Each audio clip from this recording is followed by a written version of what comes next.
All right, what's up, everybody? Welcome back to Tuck Rule Takes, a little bonus episode this week because it's kind of a big week. You can probably assume why, but I'll tell you why in a second. As always, I am Mike Sullivan. Joined with me, like I said, as always, my Patriots life partner. He's got the cowboy hat on today. He is ready to go. Yeah. Liam, what's up? How's it going?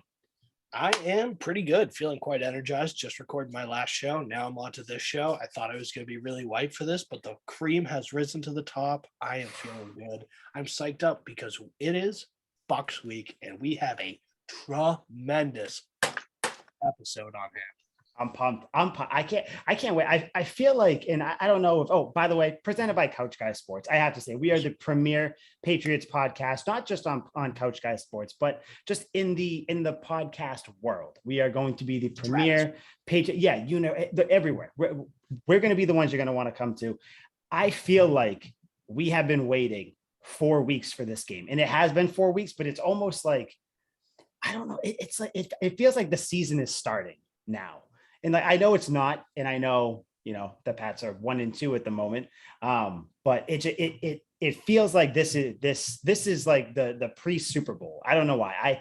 I think that speaks on what you were saying, where it's like the first 4 weeks are kind of an extended preseason. Mm-hmm. Like now this is last week of the preseason, or we're getting into the nitty gritty here. It's real time. And I think we're starting the season a little early just because of our opponent that's coming up.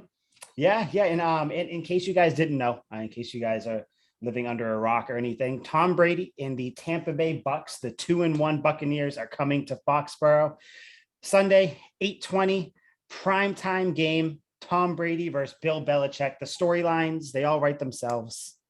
It's going to be intense. All right, I'm on the call.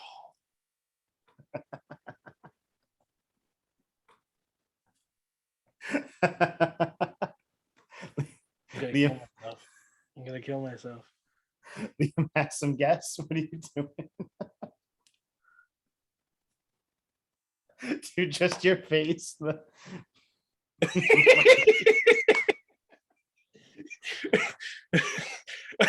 I'm like, really? Oh, that was good. That was good. That was good. I like that. Oh, Christ. Anyway. All right. Anyway, Tom Brady's coming to Foxborough. Like I said, Tom Brady, 8:20 Sunday night. I see a lot. There's so much to unpack with this game. First and foremost, though, I see a lot of Patriots fans, media, local media, national media, just random people on social media saying, "Oh, who are the Patriots fans going to root for?" You got Tom Brady coming in, the GOAT. Oh, what are you guys going to do? Blah, blah, blah. And to that, I say, who the fuck do you think I'm going to root for? Who do you think? I am a Patriot. Look at my hat. Is that Tom Brady? Look, if you're watching on YouTube, spoiler alert, it's not Tom Brady. It's Pat Patriot on my hat. It's not Tom the Pirate. This is Pat Patriot. I'm a Patriots fan. I like Tom Brady. I loved him when he was on the team, but he's not on the team anymore. As far as I'm concerned, and Ivan Fears said it earlier this week, love Tommy, love him, but he's the enemy this week. It's that simple. You see people, how can you root against Brady? He brought you all those Super Bowls, all that. Man, I rooted enough for Tom Brady for 12 lifetimes, okay? He jumped ship literally to the pirate ship. I am rooting for the Patriots. There was never a chance in hell I wasn't going to root for against the Patriots. That's my stance on it. Liam, what do you have? I'm sure you've seen this too, right? All the nonsense everywhere. Yeah. It's I don't get it. I don't know how. I feel like people who think that Patriots fans are going to jump ship, that's not what a fan is. A fan is short for a fanatic. I'm a fanatic of the Patriots. It's that simple.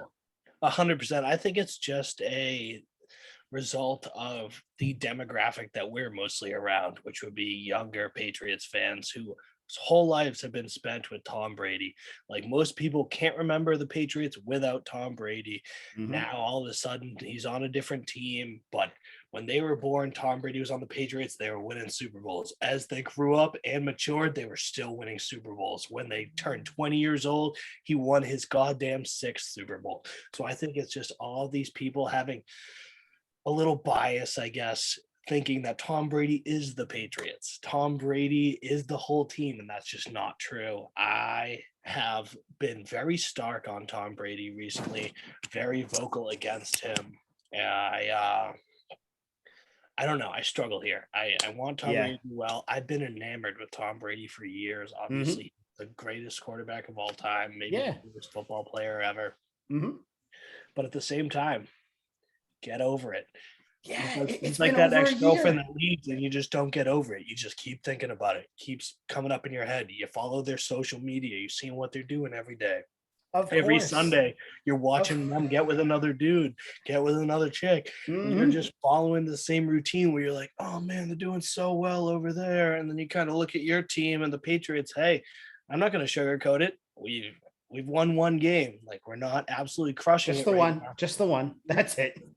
So we look at our team and who we're with right now compared to Tom Brady and what he's doing over there. And you're like, damn, he's kind of, I miss him. He's outdoing us a little bit. And I find myself rooting for the Patriots as well. It's clear cut. You stick with the team, you root for the Patriots. Yeah, you have to. I've been much more cynical on Tom Brady recently. I think he's gotten a little cocky and a little annoying since that you took the words out of my mouth. Oh my God. And some people love it. They're like, Tom's showing his personality. It's like, shut up. No, he's not. All he's doing is talking about how he's going to play till he's 50 years old. Which is what he's been doing for the last 5 years. Yeah. And it's like, if you're going to do it, dude, then just shut up and do it. It was like the whole Brett Favre thing when Brett Favre retired, unretired, unretired, then unretired, retired again. Dude, just pick one. Just settle with something. Originally, Tom Brady's like, I'm playing until I'm 45. Now he's like 44. He's like, I'm playing until I'm 50. But once he gets to 50, I'm playing until 55. It's like, dude, just shut up and do it. Just enough. Stop talking about it. We get it. And then he kind of throws like all these like weird behind the back comment or offhand comments toward the Patriots about how like it wasn't the best time. He's finally having fun now. Yeah, it's like, dude, get fucked. Just because you get blacked out at the first fucking championship parade that you win in another city doesn't mean you didn't have fun. In New England, it's ridiculous. Come on. People saying that he wasn't, but I have been drunk in my life. Yeah. He was gone. Oh my God. He was gone. If anyone says he wasn't drunk and he was just giggly, they've never been drunk before. God. Like, get out of here. Walking him by his shoulders, like, no, Tom, over here. Like, that's what people do. I have been both drunk and giggly in my life. That was drunk. That was very drunk. Oh, 100%. So it's just like people look for any excuse to, if you like one thing, you have to put down the other thing. And I don't believe that's how this should go. I like Tom Brady. I wish him the best, but he's not my favorite quarterback anymore. He's not that guy for me. He's just some other dude. Who's another quarterback that I like on another team? I can't think of one. I hate them all. But I know, right? Fuck them other all. Quarterbacks that I have liked. I love Steve McNair way back in the day before he was killed by his girlfriend. Of course, that bitch. I forgot about that. Ridiculous. Sorry that I forgot about that, but geez, I forgot that. I used to love Steve McNair, but I don't want him to beat my team. No. I don't give a shit. I hope he throws 4 picks against my team and then throws 8 touchdowns every other game. That's just it. I think it's the whole mentality, and it kind of trickles down from Belichick. It's one of those things. It's a very business-like thing. Listen, when you're here, I love you. You're awesome. I will die for you. I'll kill for you. Hide the body, all that stuff for you.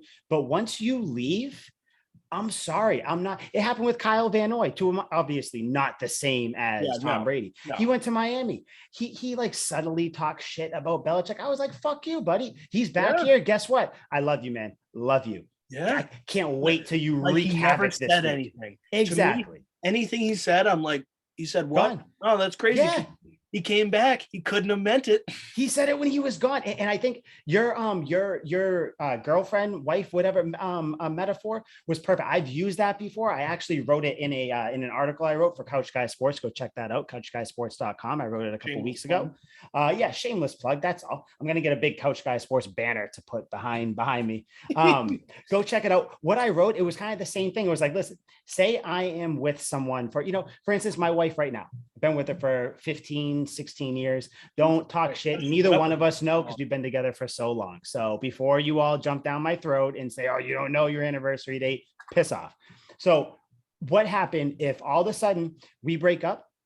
I don't care if it was amicable or not. I'm not going to want to see you do well. Ever. I'm sorry. I don't, that high road is not traveled that much by anybody. I don't care what anybody says. And so I'm going to be see a you. Saint human being to feel like that. Exactly. And I'm sorry. No, I'm going to see you. And like you said, I'm going to follow your social media here and there. I'm going to, think about you from time to time. But guess what? I'm not going to wish ill upon you. I'm not going to hope that you die or anything. But, if, you happen to get into a relationship and they break up with you, I'm going to be like, oh, that sucks for you. Same thing here. Tom Brady went somewhere else. I'm not going to sit there and actively root for him to lose. But when he does screw up, I don't know if this is the same for you. It's almost like there's a weight lifted off my shoulders. I don't have to, as a fan of a team, you do somewhat not make excuses, but you try to explain things away. I don't need to explain things away when he will sometimes overthrow someone or underthrow or just make a bad decision or something like that. I don't have to do that anymore. So it's almost freeing, So I am rooting for the Patriots. It is that simple. The people who think that we should be rooting for both of them, that's just not how it is. Because in my eyes, you're a fan of one team. That's how it goes. Of course, I like a couple other football teams out there, but I'm not really going to root for them actively. I'll kind of watch them and be like, oh, for instance, the Cowboys played the Eagles. I wanted the Cowboys to win just because I hate the Eagles. I know there's a certain co-host that I have here that loves the Eagles. The Philly what's the name? Philly trash team, Philly Eagles. Put the Eagles blanket down. If you're not watching, you need to watch on the YouTube when these things drop. But he just holding up an Eagles blanket. Get out of here. But it's just one of those things. When he comes here, I'm going to root against him. At the end of the day, Patriots fans forget he picked another team. That's what happened. At the end of the day, he picked another team.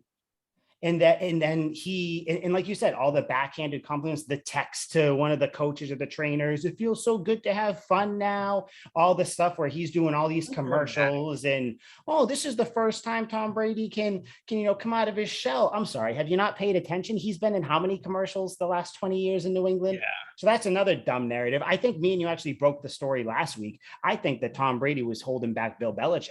That's what I think. On the fun levels. That's what I think. But I don't see anything wrong with rooting against Tom Brady on Sunday. No. And hey, I'm not some callous old curmudgeon that's like, he left, fuck him. But like, I see it from, like you said, the point of view where he left us. Like, if my new girlfriend's coming up to me for the dude that she left me for, I'm going to be like, you missed out on the prize. You screwed up. And if I'm doing well and, you come back, I'm going to be like, hey, you could have had this, but you didn't. And obviously the Patriots aren't in that position where they can flex like that, but it's a similar situation. Not yet. They will be. They're like, hopefully. You chose to go elsewhere and that's fine. You do you, but don't talk to me. Don't see me. And I don't want you to do better than me either. So it's just like, it's weird. And I can play devil's advocate and say that I understand where all the Tom Brady love is coming from. I think, of course, it's tough not to see where it's coming from. I get that. Yeah, no, 100%. Because he obviously won 6 Super Bowls. He was the face of the Patriots. He was everything. Everyone in New England, if you walk up to any street corner, any house on any block in New England, which is a series of like 7 states, if you go to their door and say, who's Tom Brady? They look you in the windows of your soul and go, that's my fucking quarterback. Yep, that's just like that too. Just like that, in that voice, even if it's a woman, that's my fucking quarterback. Same thing. Yep, same way, same grit in the teeth. Yep. Crazy. So it's just like, I totally understand. And he's a great face to have. He's a personable guy. He's so good at everything. Beautiful man. Except for running. But even when he can't run, he points himself out and laughs at the fact that he can't run. He really is a great overall guy. And I root for him. I didn't want him to win last year's Super Bowl. Well, of course not. But like, I get where most fans are coming from with like, I'm a Tom Brady fan first and foremost. It's like, why?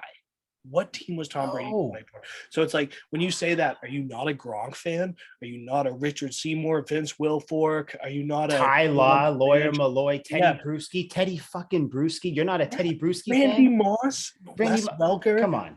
Julian Edelman, Bill Belichick. Are you not a fan of those guys? And you just say, hey, Tom Brady's better than all those guys? Because I don't think Tom Brady's better than Bill Belichick. I love Bill Belichick. He's the greatest head coach of all time. I think Yes. I stick with Bill. Yes, see, that's it. You reminded me of kind of the thing I wanted to talk about before we actually got into the game, because I do have some good little nuggets that should cheer up some Pats fans, because apparently it's fucking everybody's already counting this as a loss. Oh, 100%. You have the main one of the main reasons you obviously don't want Tom Brady to necessarily succeed to like the levels that he has or that he did last year, because then you have the stupid bullshit fucking Shannon Sharp, Skip Bayless undisputed argument where it's who gets more of the credit? What's the Patriot way? Is it Tom Brady? Is it Bill Belichick? Listen, the way I equate it, and I don't know if I've said it on the podcast before, you'll probably hear me say it a bunch. I picture it like this. You have Dr. Dre and Eminem, both of them supremely talented. They would have been successful without each other. Of course they would have. Yeah. But you put them together and they become something that they wouldn't have been without each other.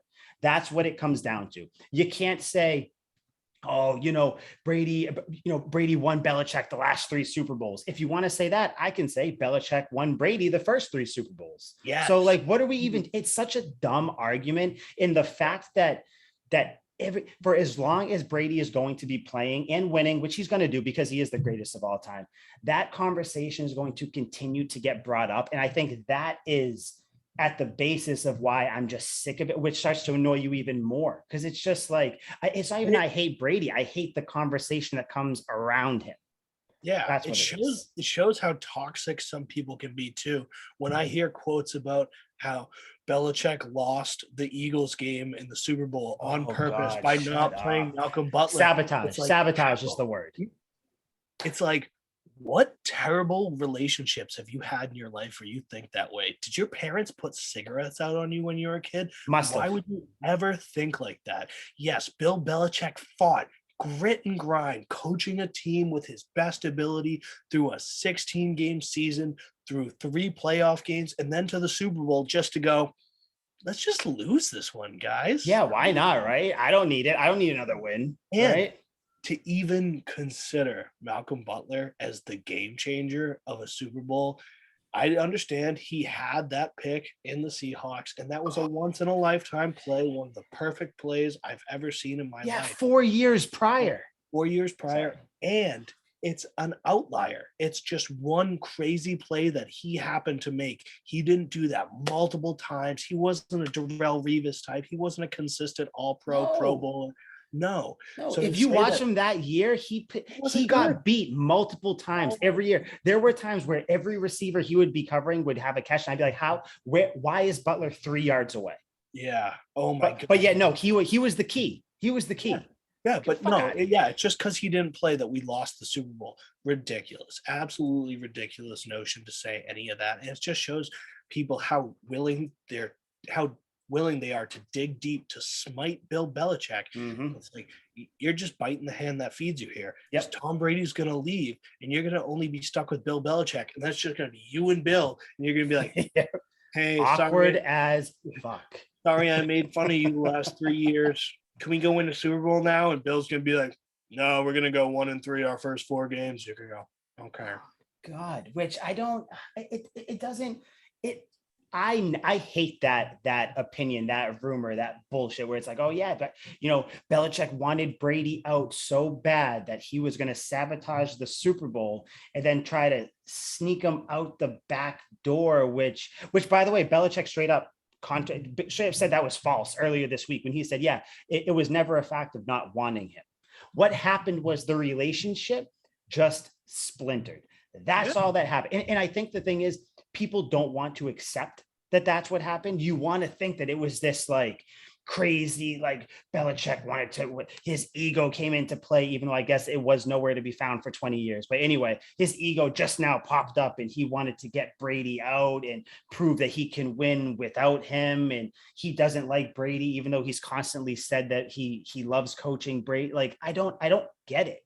Yeah. And it's just like, people forget like a real life comparison because like Tom Brady played for the Patriots for 20 something years. 20 years. And it's fucking ridiculous to say that how could he be unhappy after 20 years? I have worked at my job that I'm at right now since I was 17 years old. So that's like 8 years, 9 years, fucking ridiculously long amount of time. And I'm looking for a new job now. You know why? Because I've been there for so long that the same old thing gets stale. Getting talked to by my boss gets stale. Talking to all the customers that I've seen every day for years and years and years gets stale. Yep. Most people just things run their course. People are like, why couldn't he be like Kobe and stay with one franchise and disappear into the moonlight? That That's doesn't not how that works. happen. Kobe asked for a trade to the Bulls and they didn't give it to him. Instead, they got him a superstar, and Kobe was like, all right, fuck it, I'll stay. And he's held on to the bitter end. And then the last 4 years, the Lakers wanted to get rid of Kobe, and he was just like, yeah, you're not getting rid of me. He had no trade. Like, come on. So no matter what, there's going to be problems. There's going to be trouble for anything for a long period of time. Shit's going to get old. And it's just like, obviously things splintered after a while. It's the same thing every year, whether you are winning championships every year or you are 5-11 every year, it gets old. Yes, it always does. And especially the fact, honestly, like you said, look at it just realistically, common sense. Tom Brady is well, at the time he was 42, he's 44 now, but he's 42. He just got tired of doing the Bill Belichick way, which, by the way, all of a sudden you got Alex Guerrero, that snake oil salesman piece of, well, I forgot, just to refresh people's memory on who Alex Guerrero is, look up Supreme Greens. If you don't know what that is, he pretended to be a doctor, had infomercials, a whole site saying that he did 192 lab tests, which, by the way, after he was investigated, they said that was just false. So that's just not there. He said that he could cure ailments such as AIDS, cancer, multiple sclerosis. So what he did, he took people at their lowest point and said, hey, I might be able to help you out. Pretended to be a doctor, had all these fake things. So don't tell me that Alex Guerrero said this shit. I'm sorry, by textbook, that is a snake oil salesman. That is a snake oil salesman. He got, I think it was like 60 million or 65 million or something. I might be off with the number, but he settled outside of court. Because if he didn't settle, he would be in jail and he wouldn't be Tom Brady's BFF rubbing his fucking feet with his TB12 cream. Super Bowl. Exactly. So for him to be like, oh, Belichick didn't treat him right, blah, blah, blah. I saw a tweet earlier today. It was something along the lines of, Alex Guerrero was sitting here saying that Tom Brady wasn't getting treated differently when he was allowed access into the stadium. They had their own special room for massages. They had all this stuff. Don't fucking tell me that Bill Belichick didn't give Tom Brady special treatment, okay? And guess what? Even if he didn't most of the time, everybody was praising Bill Belichick for treating everybody the same way, the same mentality, all this. But now that it's golden boy Tom, it's, oh, you got to treat him with kid gloves. Give him a day off like Bruce Arians does. Let him go tan. Let him go get in trouble in Florida for practicing during COVID when he shouldn't be. Like, let him go do all these things. No, that's not how Belichick runs his ship. That's not the only way to win, but it's the way that's worked for him. Come on. 100%. And I always compare Bill to Greg Popovich, for those basketball listeners here, because Bill is the greatest head coach of all time. Greg Popovich is the greatest basketball coach of all time. Yep.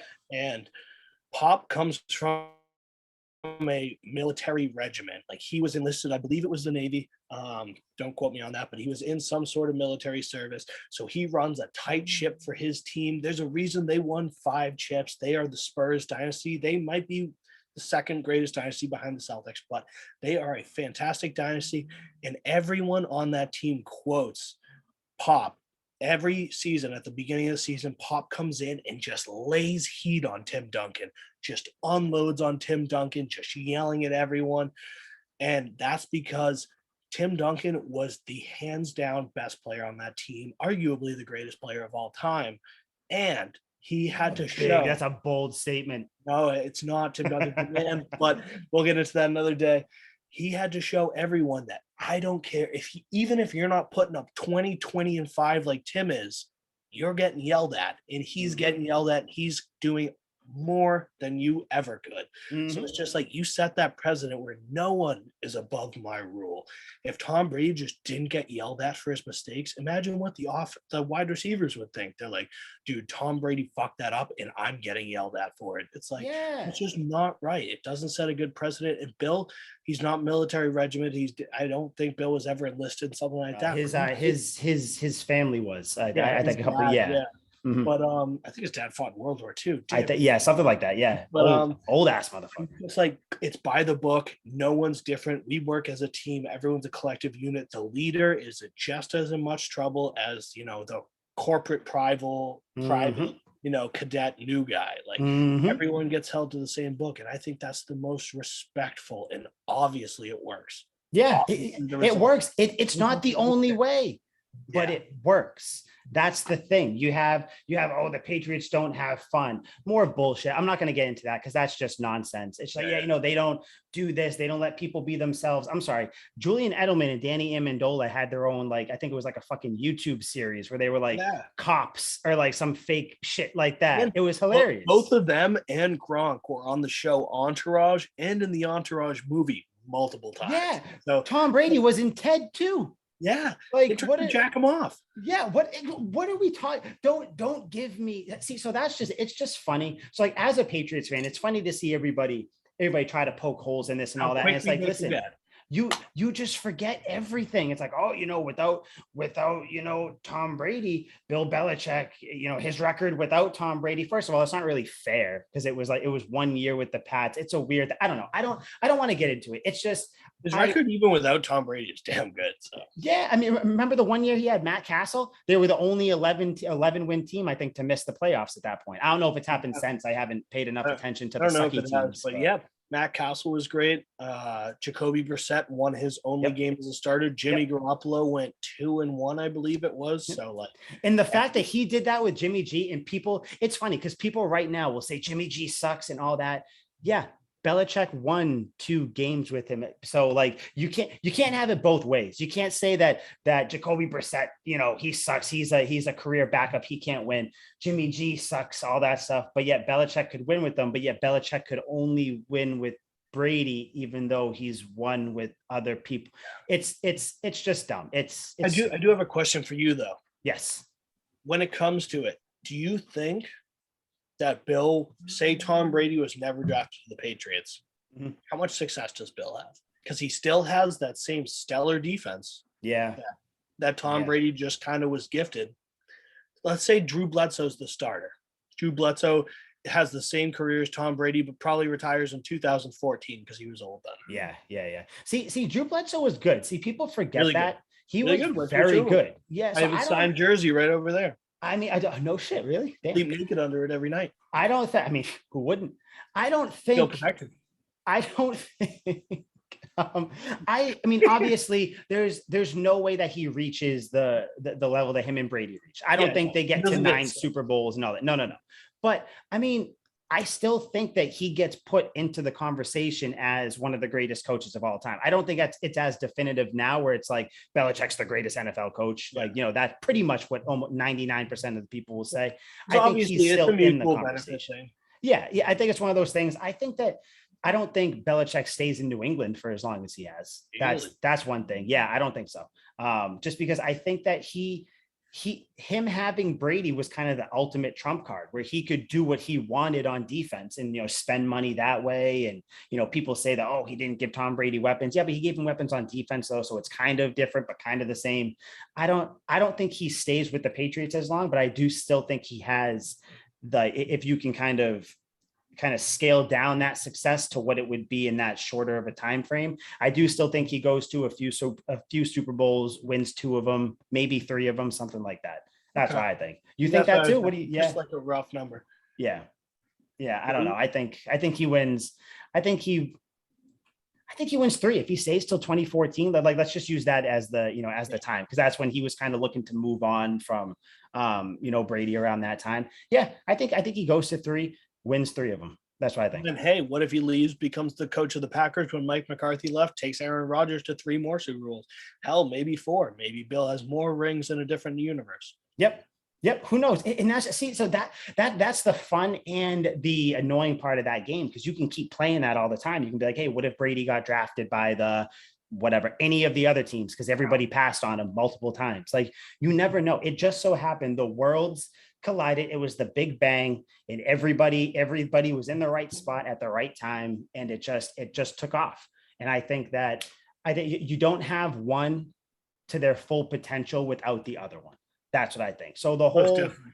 who's what it, blah, blah, blah, Patriot way, Belichick way, Brady way. No, no, no. They were good together. The relationship soured. It's that simple. There's no weird, I know what's his name, Seth Wickersham has a book coming out October 12th, I believe, where, the Patriots, he's going to try to do some other, bullshit with, everybody's cheating, all that. Belichick wanted Brady out, whatever it is. What happened? 20 years, relationship soured. That's it. I don't really want to spend any more bullshit time on that. Do you have any last thing to kind of put on, how you feel about Brady, Belichick, all that? That's it. Okay. Because guess what, Liam? There's a game to be played. There's a game that's going to be played. I will say this though. I did want to bring this up. Have you heard of Exogun before? Once or twice. Once or twice, right? Okay. Yeah, Exogun. I'm sure all the players are going to be using this, before the games. Really what it is, it's a portable workout. Okay. If you're on the trail, they're always in the trail. Everybody's in the trail. If you listen to this podcast, we're big trail boys as well. Huge. If you're in the trail, in the locker room, wherever you are, you can get a massage at a moment's notice. It revives muscle, boosts circulation, releases energy. So like I said, you can recover faster, live better, take it wherever you need it. Comes with a case, comes with a charger, all that fun stuff. Has percussion therapy, has the best things out there. You know what it is, but I'm going to say it anyways. Penetrates deep into the muscle, rapid concentrated strokes. You know the story by now. Go to checkout, put in CGS10, you get 10% off. Again, go to checkout, put in CGS10, you get 10% off. Get your Exogun today. It's worth it. Trust me. The game, Sunday, 8:20. Brady, Belichick. What do you think? I have stats, but what do you think? Just looking at it right now. Excitement, confidence level. Actually, tell me your confidence level, and then I'll try to help your confidence level. Okay, so my confidence level, I would say, is hovering around a 6.5. It's actually not so bad. A lot of people think the Patriots are going to get like 50 pieced. I don't think everyone thinks that. Jeez. Yeah. And that's I think a huge part of that, a huge reason for that is because the Bucs just lost. They lost to Matt Stafford and the Rams, who are an extremely capable, very good team. Super Bowl team, people are saying this year, maybe. I think so. Sleeper Super Bowl team, yeah. I already bet on them, but smart bet. I think it's just one of those things where Bill knows Brady inside and out, knows everything about him. I think the Patriots have the slight advantage in that department. The defense was good all the way up until last game, which we will talk about in our recap episode coming tomorrow. There's no reason for me to think the defense won't be back to normal next week. I think they're going to be all over Tom Brady. It seems like Trent Brown's going to be back, which would be tremendous for our terrible offensive line. The only thing I'm worried about is if Mac can stay composed, be behind a solid offensive line, get it to his guys. If Mac can have an even above average day, I think it's a close game. I think they keep it close. I think the defense really stops Tom Brady, really hurts Tom Brady. There are guys on the other side of the ball like Hightower, Van Noy, McCourty. Gilmore's not going to be there. J.C. Jackson is, though. Like guys who have played with Brady. Uche, Bentley. There's those are the new guys. But like guys who have played with Brady, so they know his mannerisms, I guess is the word I'm looking for. But then you got new guys. You got Uche. You got Judon. Judon. Scary man. Judon's amazing, man. Bad motherfucker. And they have they have a mean defense. Kyle Duggar, who was in and out last year, played a marginal role. Now he's much more capable. We got Adrian Phillips, who's playing very well as well. Depends on if he plays. I know his wife's giving birth soon, or maybe just gave birth. So I don't think he would miss this game for the world, though. Yeah. I think he might be back. I think. Yeah, I would hope so. Anyway, I would be. I don't care if I had triplets born on that day. I would be at the game. But my point is, new faces and old faces along this defense half of them know Tom Brady's mannerisms.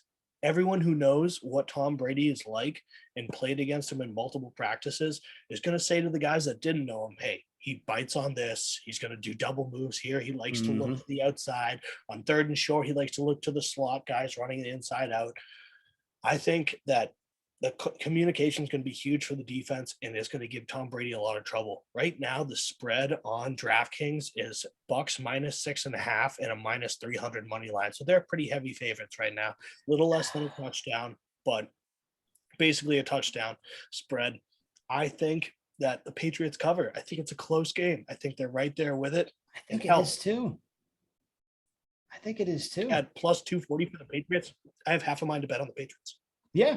I mean, like not only just like you said, I think it's one of those things where Belichick has to be sitting there. And I think he's using one of my favorite quotes out there where it's like, listen, Tom, I taught you everything you know. I didn't teach you everything I know. Yeah. I fucking love that quote. And if you think about it, Bill Belichick has seen and knows more football than Tom Brady has, just strictly on life experience. I understand Brady's the GOAT, all that, but Bill Belichick might pull out something his fucking dad had during an Army and Navy game in 1902, or something stupid like that. Bill's press conference when somebody asked, it was some reporter asked him about the relevance of long snappers, and he was like, hey, he was like, can't you just use some other skill position as a long snapper and use that extra roster spot for like a guy who could actually contribute?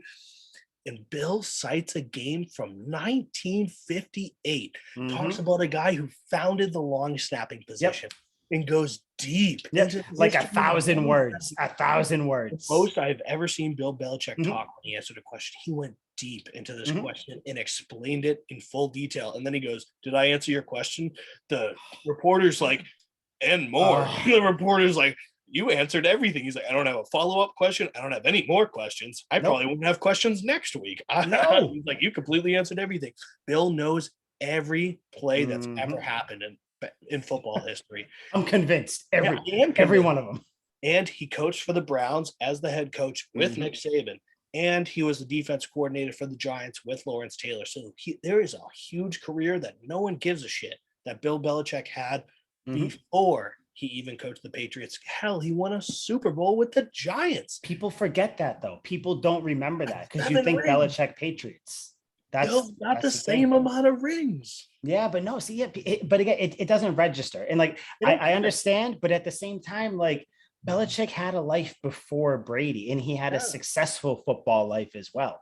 It's one of those things where, Brady has been without Belichick for 1 year. I'm not going to say that he trumps Belichick because of that 1 year. Oh God, I feel like I'm getting back into that bullshit conversation. Yeah. But yeah, it's just one of those things. And with Brady, so I texted you earlier today. I was like, dude, I'm fucking getting ready for this pod. I got stats. I want to see if I should be as confident as I want to be. I'm going to hit you with the bullshit first. I think, Patriots have the best offense in the league, 34 points per game. I mean, you can't really mess with that. The best offense in the league. Yeah. They're tied for first with the I didn't write what team they're tied for first with, but yeah, just overall ranked, they're tied first, just overall. So with I don't know. I forget who is it, the Rams? Maybe they might be tied with the Rams, I think. Yeah, I'd say Rams and Chiefs. Yeah, I forget which one, but pass yards per game, they're second in the league with 349. I mean, I think we know that. Here's something that people talk about, but I think it's gonna be important. They're 31st in the league rushing the ball, 56 yards per game. That's it, 56. That's not that good. If Belichick knows, that's it, 56 yards. If there's any weakness on this offense, which trust me, that's pretty much the only weakness. They get flagged a lot. They're second in the league with 27 offensive penalties, but rushing though, you can exploit that too. That's the thing. So these are things that Belichick's looking at there. Obviously, the Pats offense, I don't really want to depress everybody and go through that, but they're not as good. They're just simply not as good. But with the defense, this is the part that kind of jumped out to me. So the Pats defense is ranked 5th overall, which I think that's really no surprise. The Bucs defense, 27th overall. kind of everything taken into consideration, right? Mac Jones this year, his thing has been the line hasn't been able to protect him. He's been getting sacked. He's been getting hit, all that fun stuff, right? That's kind of the thing. The Bucs are last in the league with 3 sacks this year. So they're not tackling the quarterback. And guess what? They're not really getting to him either. They blitz 61 times so far this year. They blitz a lot. Yeah, Jesus Christ. But they don't get there though. They only get there 31% of the time, which that's not good for the amount that they blitz. It doesn't, it's one of those things where they keep sending people, but they can't finish the job. They're 19th in the league at QB hurries. So they're not doing anything there. Like I said, sacks. Yeah. Nothing's good there. Pressures. Like I said, they're 19th in the league at pressures too. To make it worse, JPP got hurt in the last game. I don't know if he's out. I think he's questionable right now. Most likely there's a big game. He's probably just going to force himself to be out there, but he's still hurt. They lost their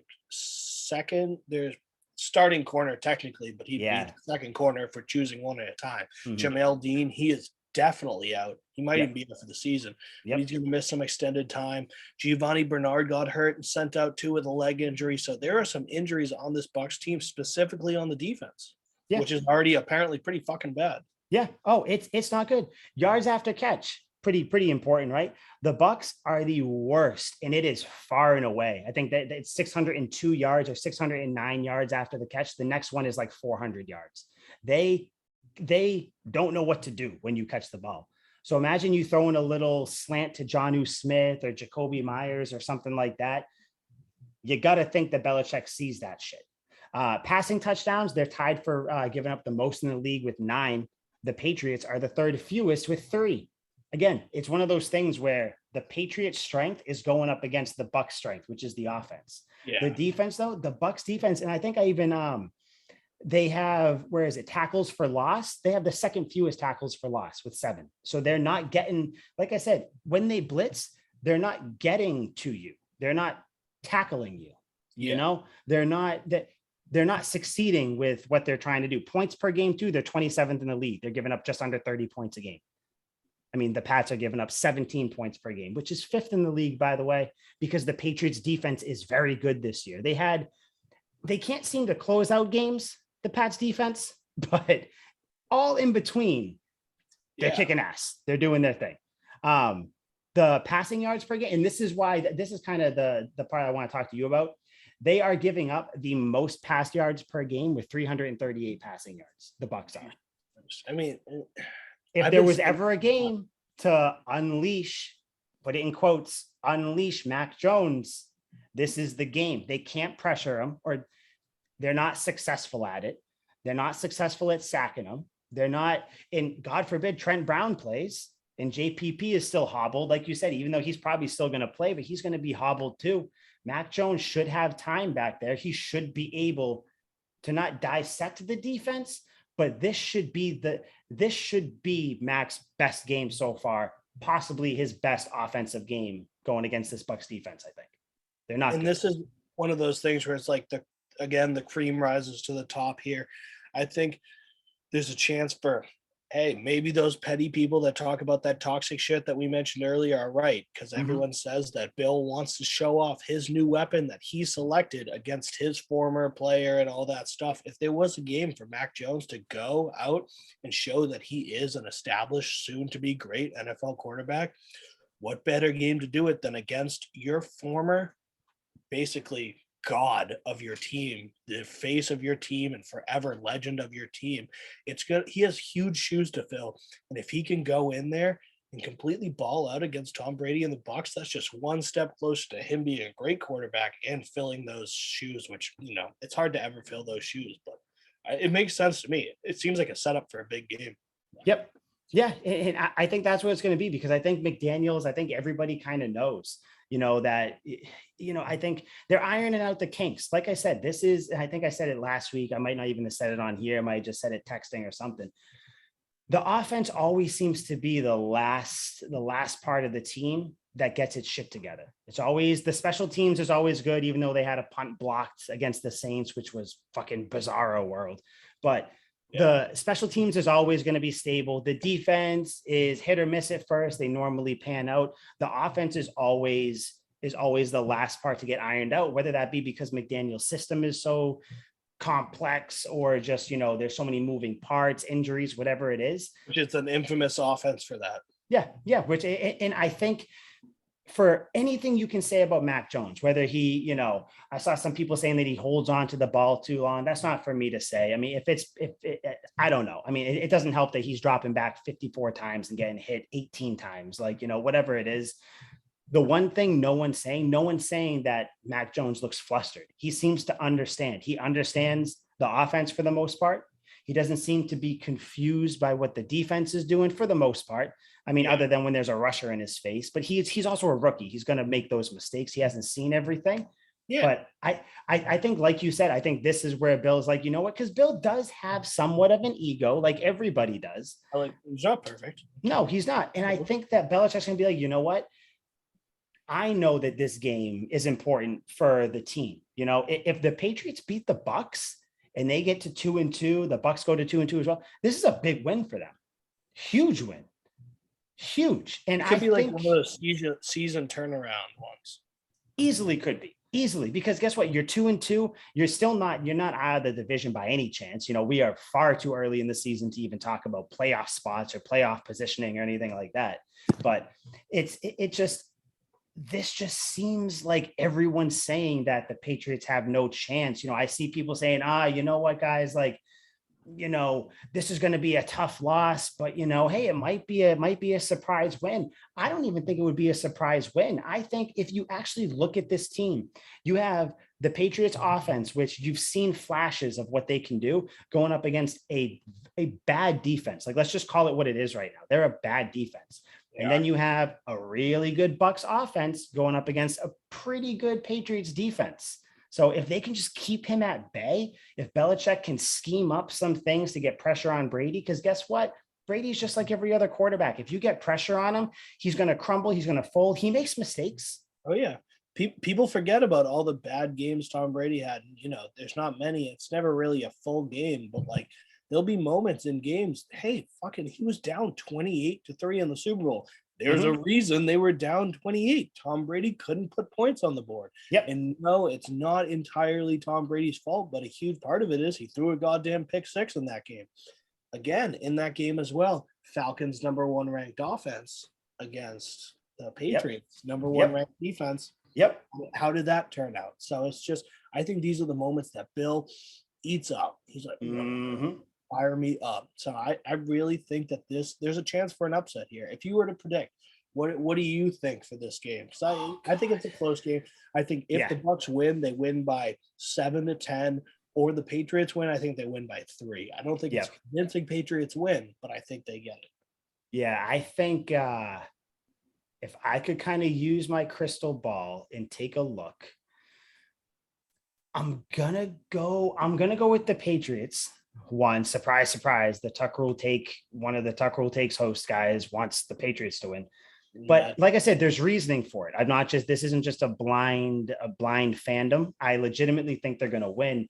I think it's going to be one of those 24-23 games. I think even, I think it's something where, Mac Jones has the ball towards the end of the game. He drives down into field goal range and I don't know, Folk kicks the game winner or something like that. I think that'd be kind of some sort of, poetic justice where, Brady would do that with Vinatieri a lot.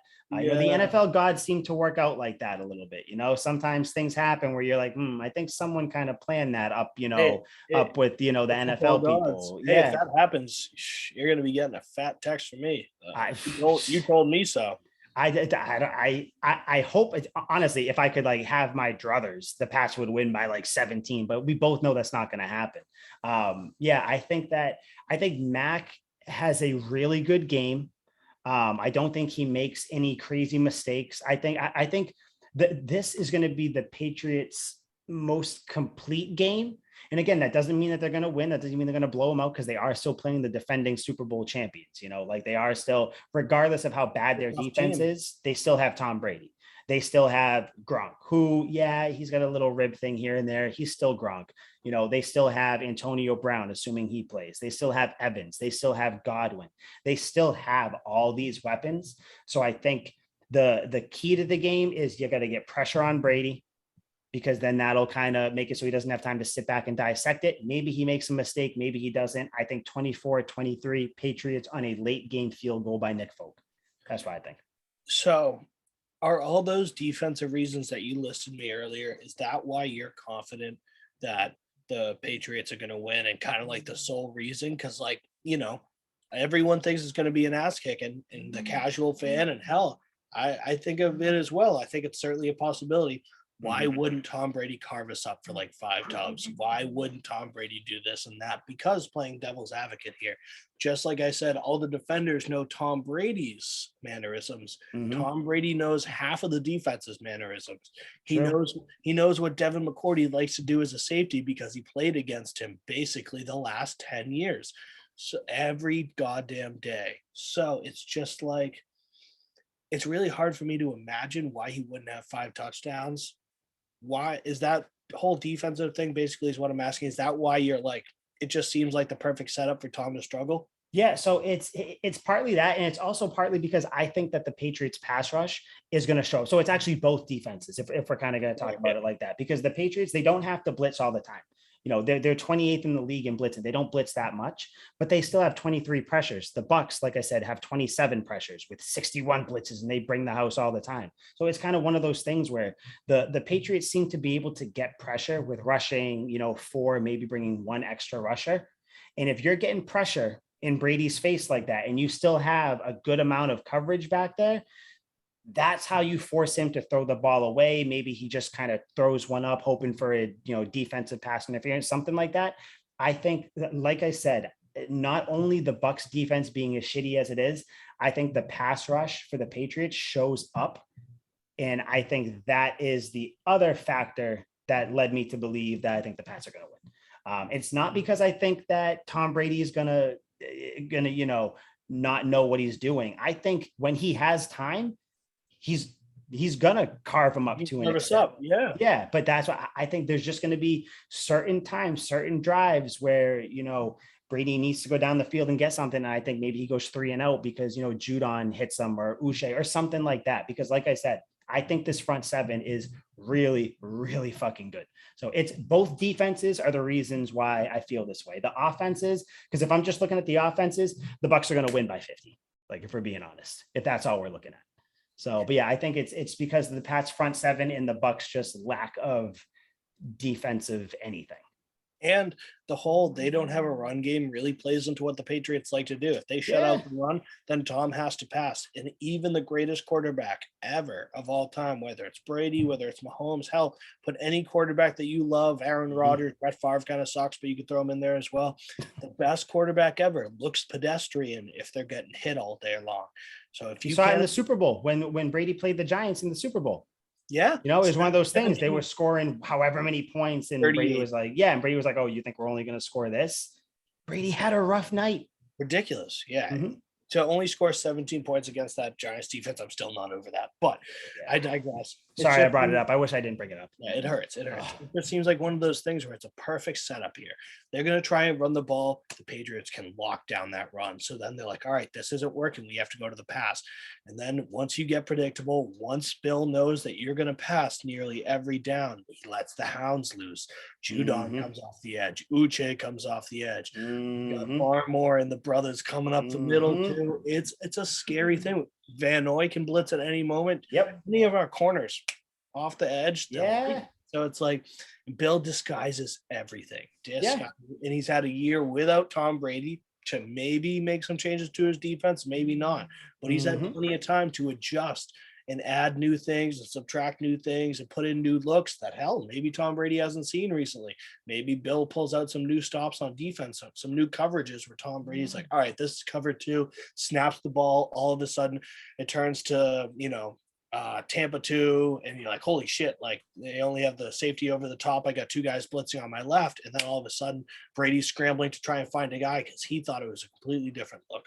Yep. Yeah. Yeah. Because like you said, and I want to ask you the same question you asked me, but that's what it comes down to, because you have the defense cancels out the offense, the bad offense cancels out the defense, whatever. At the end of the day, it's all going to end up boiling down to Brady versus Belichick, which is what we all want. And if that's what's going on, I'm pushing all my chips in on Belichick, because I just have a little more faith that Belichick can pull something out that Brady hasn't seen before. That's what it comes down to. Totally. And let's not pretend like the Bucks are like this immortal giant team that's never lost. They're They not.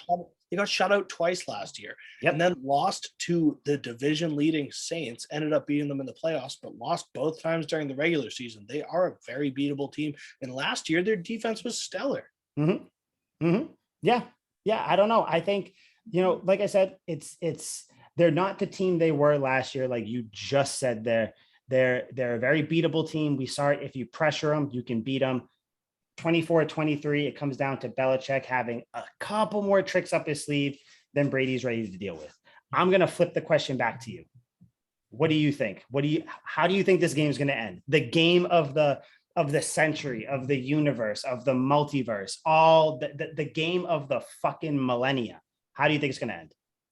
So the over-under in this game is 49, which would be a little over 5 total touchdowns in the game. I think it's a huge long shot for there to be 5 touchdowns. In fact, with all the evidence you just presented, which I didn't know all the defensive stats and whatnot, but I knew, obviously, I thought the Patriots defense was top 3. Yeah, almost. Like they're five is good enough for me. Yeah. And they're great at specific things when it comes to defense in the top 3 there. So I have no reason to believe that this is going to be more than a 20-17 Patriots win, or like a 17-13 Patriots win. Like, I don't think it's a high scoring game. Mm-hmm. I don't think there's a ton of offense.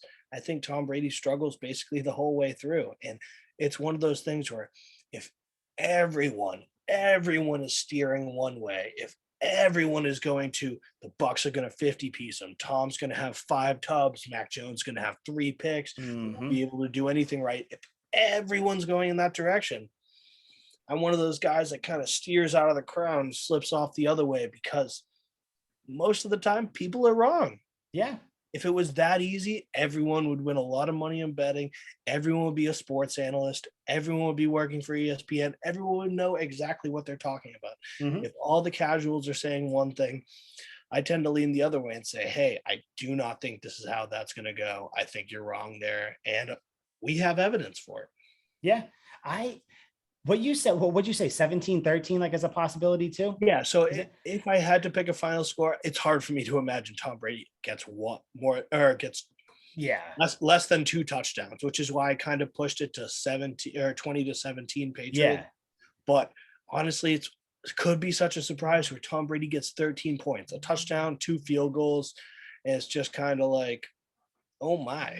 Yeah. Cause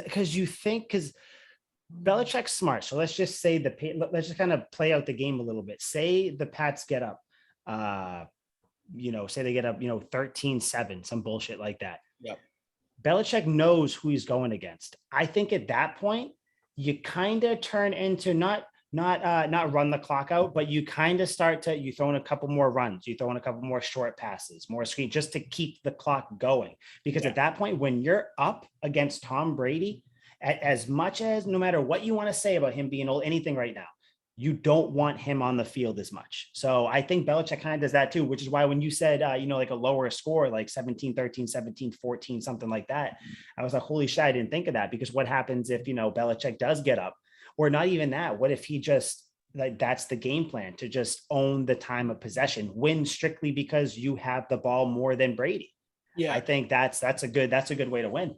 And Bill knows exactly how Tom wants to play in those moments. They have faced multiple other teams where they've been down, and he basically just hands the offense to Tom. McDaniels obviously calls the plays, but Tom changes that shit at the line of scrimmage. Tom sees and has all final say when he's at the line of scrimmage.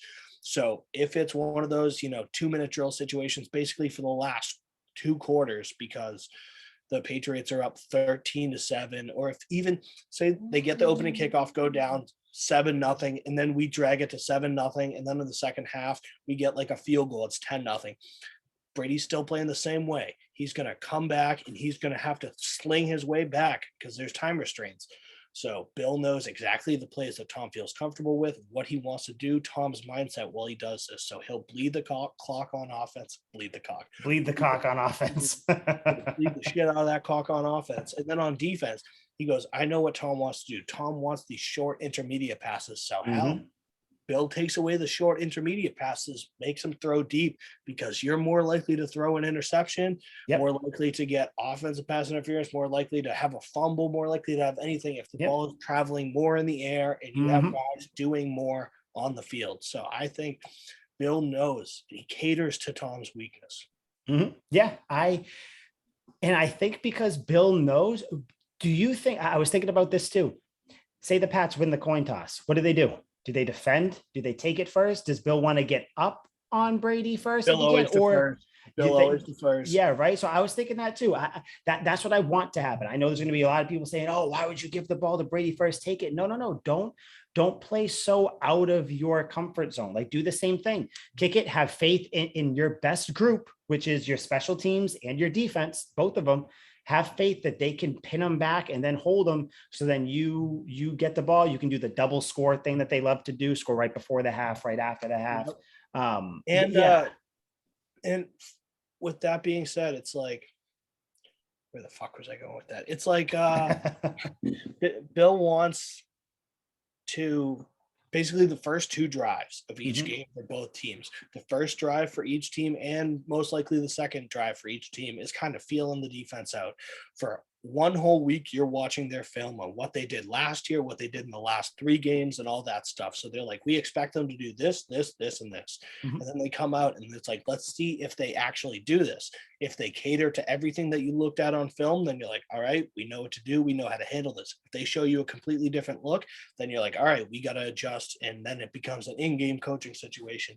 So if Brady's on the field, if we defer to the second half, Brady starts, hell, you're most likely not going to score on the first drive. It doesn't happen very often. Statistics show that on the first drive, it's not likely that you're going to punch it in, not even likely that you're going to get a field goal. No. Brady is looking at Bill's defense and going, all right, I looked at this for 20 years. Let's see if it still looks like what I saw back then. And then he get out there. If it looks the exact same, hell, maybe he carves them up and scores on the first play. If it's different, then he feels it out, most likely goes 3 and out. He's like, all right, we saw this, this, and this. This isn't what we prepared for. And the second drive, he comes back, makes those adjustments. If Bill changes it again, another 3 and out, he's like, all right, they changed it to this. And then once he gets used to what Bill's running, eventually there's going to be repeated plays, repeated coverages. Then he settles into it. So it becomes like a kind of a chess match there where you're both teams are like, what are they doing? What am I used to? What could they have changed? Yeah. I want to see Bill do the amoeba defense he used to run, where there was just, one, if anything, just, when it was just Will Fork with his hand in the ground, everybody else is just walking around. That I want that kind of stuff. Cause I think that's kind of, who the fuck am I to say what can beat Tom Brady? But I think you have to confuse Brady. Cause what has everybody said for the last 15 years? I'm not going to say 20 cause he wasn't like this in his first 5 years, but for the last, 15 years or so, if Brady knows what you're doing, he's going to carve you up no matter what. Then it just becomes, you have to just beat him, which doesn't happen that much. Yeah. So I think Belichick's going to pull the whole, maybe he drops someone out, rushes someone else. They're not expecting it, stunts, all that designed pressure, all that fun stuff. He wants to give the look of a cover 3, but then have a rover spy underneath to pick off anything. If Tom Brady's trying to go short, if they run 0 blitz, then he wants somebody over the top because he knows Brady's going to try and get it out downfield against the blitz. Yeah. I think it's going to be, the more I fucking think about this game, I want to see the chess match of him and I know, God, I've like devolved my conversation because I'm always like, it's not just Brady Belichick. You got the team. No, it is still kind of Brady Belichick going against each other because there's no ifs and buts about it. No, there isn't. Because you have, whenever it was, Brady playing Rodgers or Brady playing Manning, it was something like that, but they weren't playing against each other. In this case, you have Tom Brady directly going against Bill Belichick's defense. Yeah. So it's one of those things where it's like, who can out who can out Jedi the other one? Because these two, you're talking about two of the elite at their position going against each other. Very rarely do you ever see this. Yeah. I'm fucking pumped. Oh, it's going to be a marvel. And I'm going to be on a flight for it. So I've heard JetBlue does air They games do. like Yep. this. So Yep. I will be watching the game in the air. Oh, But yeah, oh no. hopefully I can bet from 40,000 feet up. Hopefully the game God, hopefully it's not a shitty one. Flights alone kind of suck. I don't want the Pats to have a shitty game and all of a sudden. Then I just throw on Inception and pretend like I never watched. There you go. Yeah. Did you watch it? Did I not watch it? I don't know. Man, I don't. So 24-23 Patriots. That's my prediction. Yep. I got 2014 Patriots. Yeah, 2014 Patriots. Yeah, I mean, no surprise that we both picked the Pats here. I think, and again, I don't want people to think that we were just blindly rooting for the Pats. I know. Don't talk to each other about our predictions beforehand. Not at all. Everything except we're like, I found this, and this, but I'm not telling you what my final thought is. Yep. Yeah, no, because I think it's better that way because if all of a sudden you came out and you were like Bucks are gonna win 35-14, that'd be fucking blasphemous. Yeah. But yeah, I'm just serial killer. I'm not a serial killer. I don't think either team's going to run away with it. I think it's going to be a back and forth game. This is going to be one of those games that isn't going to be fun to watch. If you know what I mean, it's going to be fucking stressful the whole time. I'm going to be sitting there trying to eat my buffalo dip, but I'm not going to be able to because I'm going to be fucking jumping up, throwing my hand out of stress. I don't even. Oh, I'm going to be switching seats on the couch until like they make a good play. Then I have to sit there because it's good luck. But then once they fuck it up, I got to get up again because obviously the good luck ran out on that side of the couch. Forbid something happens when you're out of the room, then you have to watch with binoculars from the kitchen. My god, then I gotta watch the reflection off the mirror and all that shit. I don't know, but I think this game, regardless of who wins, who loses, I haven't seen anybody talk about this yet, and I kind of wanted to ask you what you think was going to happen, before we start rattling on about this, because I could talk about this for 8 hours, but I don't want to keep going. What do you think happens at the end of the game, assuming whoever wins, whoever loses, the handshake in the middle of the field? That's always the thing. Belichick, remember Eric Mangini, he kind of fucking slapped him away, get the fuck out of here, asshole, all that stuff. But then there's some coaches that he got. What do you think is going to happen? I think I know how it's going to go down, or at least I have in my eyes how I think the handshake's going to go down. What do you think? You think it's going to be civil? You think they're going to duke it out? It's going to be like boxing match in the middle of the field? I think it's going to be a whirlwind of emotions for Tom Brady. This is the first time he's pulling up to Gillette Stadium where he didn't drive there from his house. He's going to be on the visitor's bus. He's going to walk up, and instead of going left to the home locker room, that brother's going right to the away locker room. He's going to be in a locker room that he's never been in before, besides maybe going in there and congratulating the other team on a win or a loss. So he's going to be in a completely different atmosphere. For him to say it's not going to be a nostalgic kind of thing, I think that's complete bullshit. There's no way you can be in a place and then come back and not have those kind of memory lane type moments where you just kind of sit back and look at where you were. So I think emotions are going to be high for Tom Brady. Mm-hmm. It's going to be a bunch of firsts for him all across the board in a time when Tom Brady hasn't had a first in his life. He had a first Super Bowl with another team, but other than that, he's seen the same coverages, doing the same plays, the same offense. Basically, it's all the same for Tom Brady. And I just think that the emotions are going to be so high at the end of the game. He's going to go give Bill a big old hug. He's going to go to all the players that he liked. I don't think it's a handshake. I think he gives Bill a fat hug. Yep. To all the former players, to McCourty, to Van Noy, to all his boys. Hopefully we sign Jamie Collins by that time, to Jamie Collins. He goes around giving everyone handshakes, giving hugs, just kind of sharing his moments with them. Mm-hmm. Brady has been kind of a sore loser in the past where he loses and then just storms out into the tunnel. And it's happened on the Patriots. He lost to the Panthers, didn't say anything, cussed out the refs and left, didn't shake any hands. But I remember that game. Yeah, and I don't think this can physically be one of those moments. I think if Brady was really so callous as to just leave and not shake anyone's hand, that would, man, that's not the Tom Brady that I know anyway. I don't know how I don't know how you keep rooting for that guy. If you're a Pats fan, Yeah. he does that. No, granted, I don't know Tom Brady more than a hole in the wall, but I just, from what I've seen over my 20 years of watching him, 20 plus years, I guess. I'm old. And so are you. But I know, right? I just think the emotions are high here. And Yeah. it's very forgiving, very loving, win or lose. He goes Yep. up on everyone. If they lose, it's maybe a little stingier. Maybe he Yeah. throws like a handshake or a quick hug to Bill, like one of those hug me, brother. But then they're like, right And then after, that's it. Yeah. Yeah. yeah, Just to get the hug. Yeah. yeah, but nothing crazy. But like all the teammates, win or lose, I'm sure it's all respect for him. He's going to shake all the hands and stuff like that. What do you Mhm. think? I think you hit the nail on the head when you said they were going to hug. I think that it's going to be one of those things where, you know, like you said, regardless who wins, who loses, Patriots, Bucks, by whatever the points are, I think that they go in the field, they do the thing where they shake hands, they hug for a little bit, they talk, blah blah blah. They do the thing where, you know, they're smiling all that to each other, because at the end of the day, the battle's over. I don't think that these two guys dislike each other. I don't think so. Is there bad blood? Maybe. You know, who fuck Slightly, but they there both always is. You know, you always hate your boss a little bit.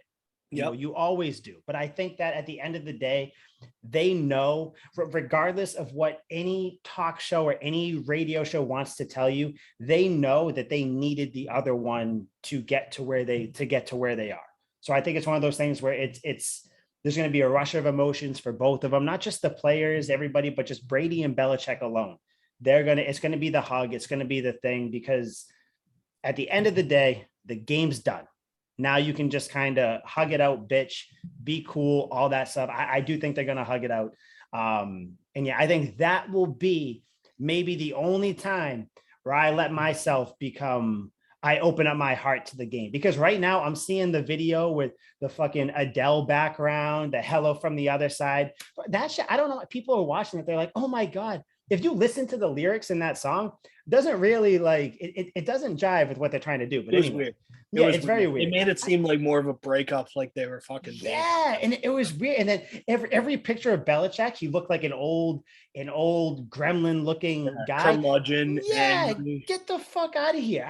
God, but yeah, I don't know. I'm sure though, when that happens, it's going to be one of those things where, you know, I'll put my Patriots fandom aside for a second, and I'll just be a fan of what's going on, because at the end of the day, it's not like I dislike Brady. It's just one of those things where he's the enemy right now. When he retires, he's going to go right back to the top of the list for me.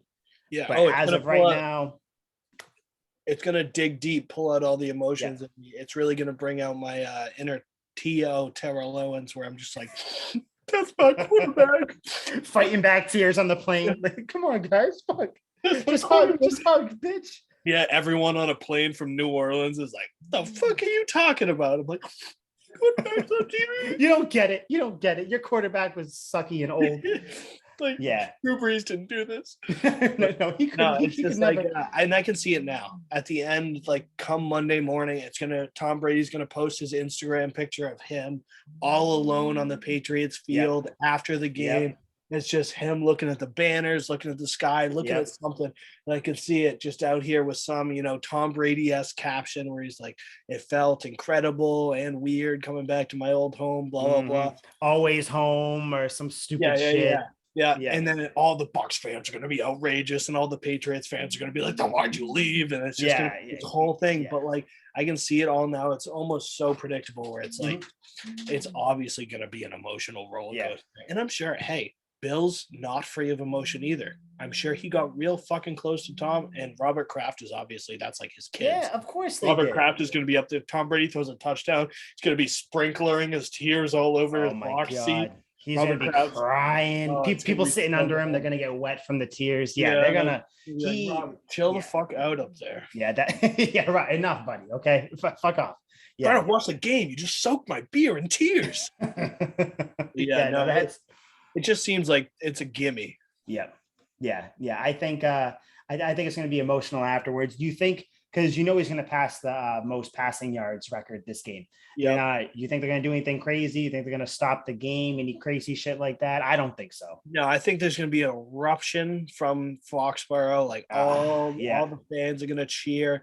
And honestly, I hate to say it, I think it's going to be like 70-30 Tom Brady to Patriots fans in there. So I it's was going to going to ask you that. Do you think that's how it's going to be for just like the game in general? Because obviously everybody going there is a Patriots fan, but I think the true colors are going to kind of come out, and it's going to be one of those things where it's going to slowly be like, wait, are people cheering more for the Bucks and not the Pats or something like that? I was going to ask you. So yeah, you think that's going to happen, huh? it seems like the strong majority of people root Yep. for Tom Brady and like Mhm. just for Tom Brady. I work at a liquor store in Boston, Massachusetts, and most people come in with Bucks jerseys now. When Oh, we are as ugh, busy, we are as busy, if not more, when the Bucks play than when the Patriots play. fucking And I disgusting. and I have plenty of customers that come in. I had one today that I was talking to where he was like, "Fuck Tom Brady, I hate him. He left. Who gives a shit?" And he's like super, anti Tom Brady. Fuck him, just like anyone else. If he leaves, I don't need him. So he's just like, hey, and I think there's plenty of people out there. Mhm. He can't be the only one on the internet. You can always find people that agree with you, whatever blasphemous concept you want to think of. Mhm. And I think it's going to be 30-70 Patriots fans to Tom Brady fans, heavily outweigh mostly Tom Brady fans. So when he passes that record, even that 30% that are still rooting for the Patriots, they're going to erupt and cheer because hell, he set that record on the Patriots. He Basically, did. Yeah, he did. that record was built on the Patriots, and he finished it off in Tampa. So even the guys that hate him are gonna, they'll probably be drunk, so it'll be easier for them to just erupt in cheers. But Yeah. Because I mean, he's still breaking a record. He's yeah, still Tom Brady. So I get that. It's maybe the gonna. jumbotron show something too, Yeah. like congratulations, Tom, we love Yeah. you. Yeah. Yeah. On 80 Bullshit like or yeah that. 80,000 or whatever it is pass yards. Yeah. Yeah. Yeah. I think something like that happens. It's just it's gonna piss me off to hear to see or maybe not, because I don't know. See, this is why this game's so crazy. I don't know what the fan. I don't know what the talk, what the atmosphere is going to be, whether at the stadium, on social media, all that stuff. I'm so curious to see like who something happens with the Pats and like, someone has some sort of snide remark where it's like, oh, like that Brady wouldn't like, I don't know what, like, it's going to be a wild time. It's going to be a wild, and the game's at 8:22. So there's going to be a lot of people who are going to be lubed up There are from the so 1 o'clock. And celebrities going to this game. I oh saw yeah. Little Wayne's going, Jack Nicholson's going. All these huge sports Fuck. fans are going to this Donnie game. Wahlberg, he's always at the fucking Yep. at Which the big means games. Marky Mark is coming. He might bring the Marky Funky Mark. Bunch. Who knows? Yeah. Yeah. What's it? Oh yeah, Edelman. You think Edelman's gonna be there? I think he talked Jimmy. about Yeah. it. He was there last game, which I was surprised about. I Yeah, don't know why he just didn't do it next game, but maybe he didn't want to they take should have. They the fucking should have. should have. But They should have. Because it as of clearly right now, Julian Edelman might be my favorite Patriot of all time. I don't know. It's just one not of those mine. things. It's not mine. It's in no order. I get Edelman. I get Teddy Bruschi. Lee Brewski is the balls. I love Gerard Mayo. I don't know, whatever. That's a whole segment for another time. But yeah, Teddy Bruschi though. Teddy Bruschi was the shit. I'm gonna say mine's probably Dion Branch. That dude just drips swag. Dude, who did it? Dion Branch was one of Dion Branch though. When he left and went to the Seahawks, guess who didn't like him? This guy. Because he wasn't a fucking patriot. It's not rocket science, people. I can't even lie. It is not rocket. Well, see, yeah, and that's fine because there's always going to be people. We're going to fucking end it the same way we started. Not even on the front. It is not rocket science. Seahawks jersey. I was like Dion Branch, and then if he stayed on for one more year, I would have bought his jersey. But then he got traded back to the Patriots, and I was like, I don't have to do anything. I was like, I don't have fucking great. He's back, just like Jamie Collins. He snip, snap, snip, snap. Gone, come back. Gone, come back. Well, of course, yeah. We're just gonna pass him back and forth. Here, you have it. I'll take it back. I kind of need him for this year. Yeah, I mean, shit. I would take Jamie Collins on this team. Fuck yeah. Take Dion Branch on this team. Shit, dude. Right now, have you seen him? Troy Brown too. Perfect. In perfect shape. Let's go. Pretty sure Dion Branch could play into his 90s. I mean, I don't see why not. I mean, the dude hasn't changed. Like his face, he looks broke the record for the most catches in the Super Bowl. Oh God, that's he won the MVP that Super Bowl, right? I'm pretty he damn right he did. Dion Branch. Yeah, I don't know, man. I'm just pumped for this game. I'm just for everything. It's new. It's something that Brady's never done. He's never played in Foxborough as the opponent. It's just there's so many the storylines. I can't wait, and I'm normally not excited about this shit. I can't wait to see like the NFL countdown video, the pregame hype video they have for this. I'm sure there's going to be people on YouTube coming up with hype videos. I can't wait for that. I'm excited for the game, but I know the second it starts, I'm going to be a fucking nervous wreck. I'm not going to be having fun, but I know. And I'm most likely going to be super hungover from my 3-day bender with one eye down here, one over there. I'm going to be forcing cocktails into me to get life as I'm like, fuck you, Tom Brady. That might end up being the best way to watch it, because you never know how this game's going to go, but I don't know. I want to see, and this is going to be kind of mean, and we'll kind of end it soon after. I want to see Brady get fucking shit whipped. I want to see him get sacked. Like I'm talking like blindside turns real quick. Like how Judon demolished Tua. I want that shit. Yeah. I want that. I want to see Judon tombstone Brady, just pick him up, flip him upside down, put his head in between his knees and fucking. You could take the flag, take the 15-yard penalty. That's fine. I'm sure it's about sending a message. I'm sure Bill has no problem being like, all right, line him up. I'll take the 15-yard just once. That's how you say it too. As he's running out, they'd be like, hey, Matt, come here. Just, tombstone, run the tombstone. Yeah. Okay. Yeah. So I thought it over. I want you to go with the tombstone. Yeah. They have all these different ways they can hurt Brady's. Tombstone is probably the best one. That's the one. That's one. People's elbow. No. Like, tombstone. After he does it, the announcer's like, what an uncharacteristic bad display of football. He's running over and they're like, look, Bill's reprimanding him now. Bill grabs Judon. I'm supposed to be yelling at you for the cameras, but that was fun. Yep. You see the smirk, that little fucking Belichick smirk come across his face. Like only on the corner. I'm not happy. but he is. I don't know, man. I'm pumped. Like I said, I've said that probably 100 times, but it's just is what it is. I not only for that, just because it's just Patriots football prime time.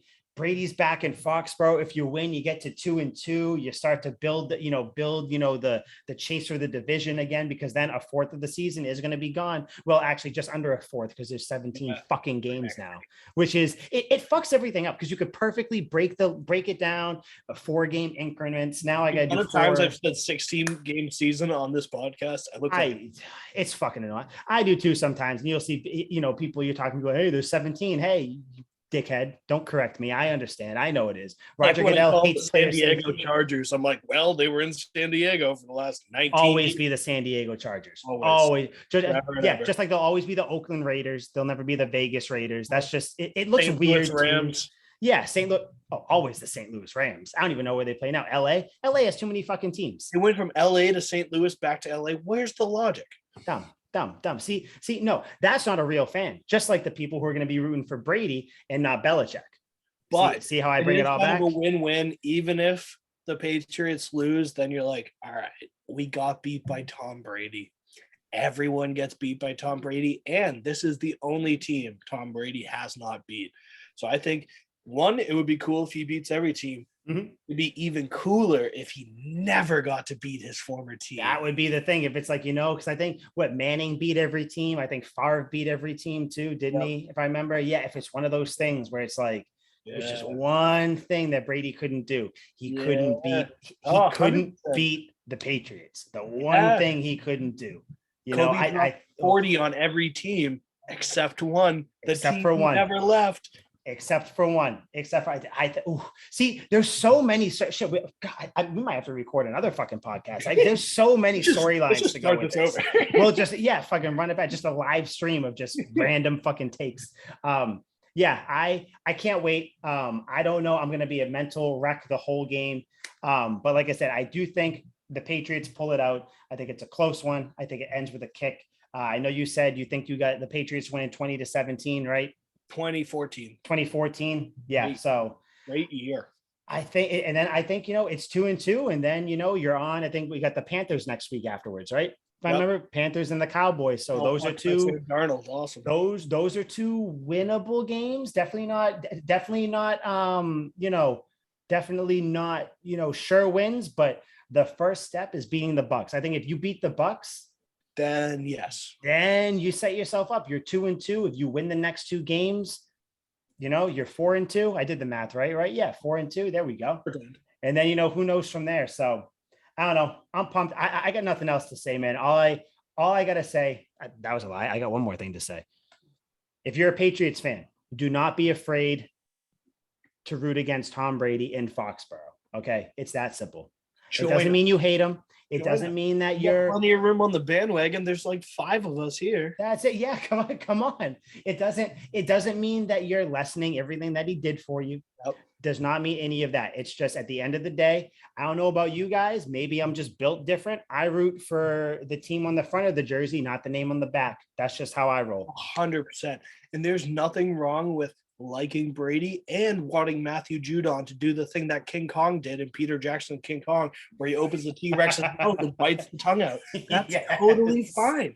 There's nothing wrong with that. It doesn't make Brady any less. It doesn't make the Patriots any more. You just want to see Brady get crucified.